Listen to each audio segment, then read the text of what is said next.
Bapak Ibu, Bro and Sis sekalian, salam damai dalam kasih Yesus. Salam sukacita. Bersama saya Albertus Iwan dalam renungan harian pembawa sukacita. Hari ini Senin 30 Januari 2023. Bacaan diambil dari Markus 5 ayat 1 sampai dengan 20 dengan judul perikop Yesus mengusir roh jahat dari orang Gerasa. Ayat yang berkesan buat saya adalah ayat 19 yang bunyinya, Yesus tidak memperkenankannya, tetapi ia berkata kepada orang itu, pulanglah ke rumahmu, pada orang-orang sekampungmu, dan beritahukanlah kepada mereka segala sesuatu yang telah diperbuat oleh Tuhan atasmu, dan bagaimana ia telah mengasihi engkau. Tema renungan hari ini adalah beritahukanlah perbuatan dan kasih Tuhan.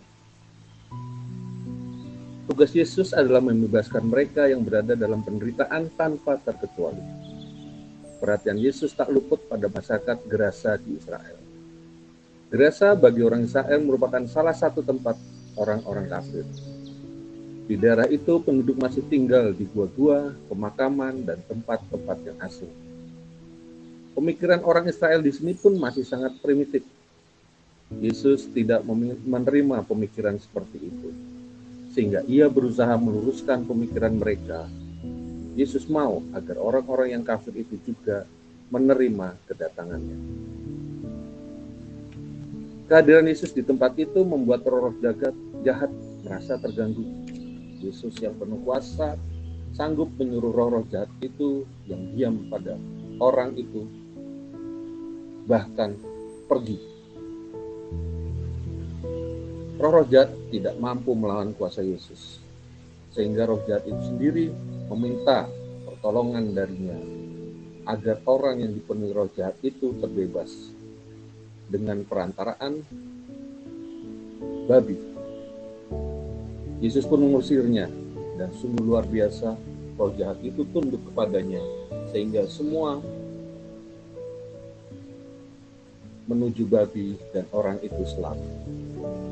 Orang yang tadinya keranjingan roh jahat kini telah dibebaskan dan mau mengikuti Yesus.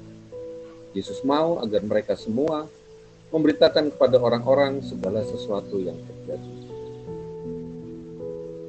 Kita juga dalam hidup harian kita tidak luput dari roh-roh jahat ini. Roh-roh jahat sering menggoda kita untuk menentang pengajaran Yesus. Akibatnya kita memilih-milih orang yang cocok dan sesuai dengan kita. Hal ini bertentangan dengan pengajaran Yesus. Tiada orang yang ditolak oleh Yesus. Kedatangannya untuk semua orang yang mau membuka diri dan berhadapan dengannya. Diriku untuk semua orang. Lalu apa yang kita pikirkan? Yesus datang membawa kesembuhan dan pembebasan. Kehadirannya selalu membawa kegetaran bagi roh-roh jahat yang masuk ke dalam seseorang. Kehadirannya juga dirasakan sebagai kehadiran yang ilahi oleh roh-roh jahat itu. Mereka tahu persis siapa Yesus dan untuk apa ia datang. Maka bagi kejahatan, Yesus adalah ancaman besar. Namun mereka tidak kuasa melawannya. Jangankan melawan, hanya bertatapan muka, mereka pun tidak sanggup. Ini hanya bisa terjadi jika kita sungguh-sungguh menerima Yesus yang hadir dalam diri kita masing-masing. Setiap minggu, bahkan setiap hari, kita dimungkinkan untuk menyambut tubuh Kristus dalam Ekaristi. Itulah cara konkret kita menerima Tuhan yang hadir secara nyata. Rahmat luar biasa itu kita bagikan kepada orang-orang yang kita jumpai. Memperjuangkan kasih dan kebenaran menjadi tanda nyata bagi kita untuk mengusir yang jahat dalam diri manusia. Ini memerlukan daya kekuatan yang besar dan memerlukan rahmat Allah sendiri. Sharing saya hari ini adalah dulu sebelum saya ikut Priskat, bahkan masih muda, saya awalnya tidak tahu kalau saya berhubungan dengan roh jahat atau roh-roh seputar kehidupan kita. Awalnya saya hanya ikut-ikutan untuk berlatih, bela diri, tenaga dalam, melakukan ini, itu, olah nafas, olahraga. Tetapi ternyata apa yang saya lakukan itu berhubungan dengan roh jahat. Dan itu baru saya ketahui setelah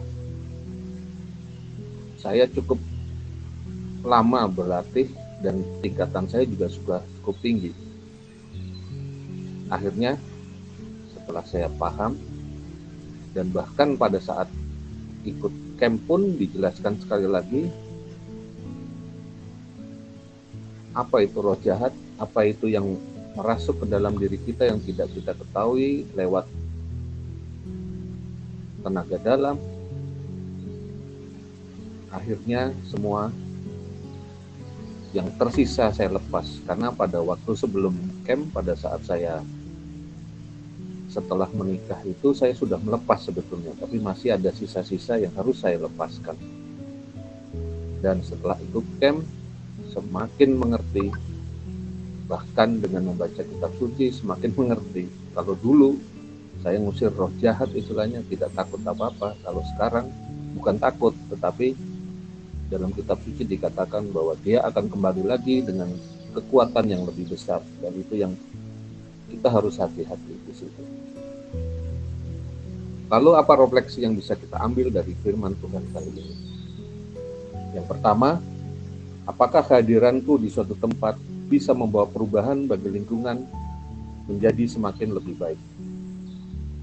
Yang kedua, apa tindakan yang akan ambil untuk mewujudkan perubahan itu? Yang ketiga, siapkah diriku untuk dipakai Allah? Mungkin itu refleksi dari bacaan kali ini. Jika Yesus datang membawa perubahan baik, masakan kita sebagai anaknya yang datang ke suatu tempat tidak membawa perubahan apa-apa? Jika demikian, sia-sialah hidup kita bukan harus berarti, tetapi dengan nama Yesus kita harus bertindak dan harus membawa perubahan. Saudaraku, biarlah kehadiran Anda di suatu tempat, di satu kelompok, di suatu komunitas bisa membawa perubahan bagi lingkungan, bagi keadaan semakin lebih baik lagi. Akhirnya saya datang, saya bertindak, dan saya akan melihat perubahan. Marilah kita berdoa. Dalam nama Bapa dan Putra dan Roh Kudus. Amin. Allah Bapa yang Maha Kasih, Engkau sumber dan harapan kami dalam setiap langkah laku. Ajarlah kami untuk berjuang karena kasih dan demi kebenaran. Kuatkan kami ketika menghadapi berbagai tantangan yang melemahkan kasih dan iman kami. Semoga karena rahmat-Mu kami mampu menjadikan sakramen-sakramen yang hidup untuk senantiasa menjadikan tubuh kami sebagai bait Allah yang hidup. Kami mohon rahmat-Mu agar kami mampu menguasai yang jahat, bukan dikuasai oleh mereka.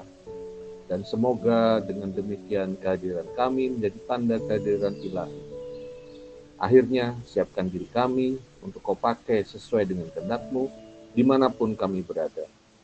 Semua doa dan permohonan ini kami aturkan kepadamu dengan pengantaran Kristus Tuhan kami. Amin. Dalam nama Bapa dan Putra dan Roh Kudus. Amin. Semoga kita semua selalu memperoleh berkat dan kasih Allah, serta dimampukan untuk selalu rendah hati dan menjadi berkat bagi orang-orang di sekitar kita. Salam berkah dalam, salam sukacita.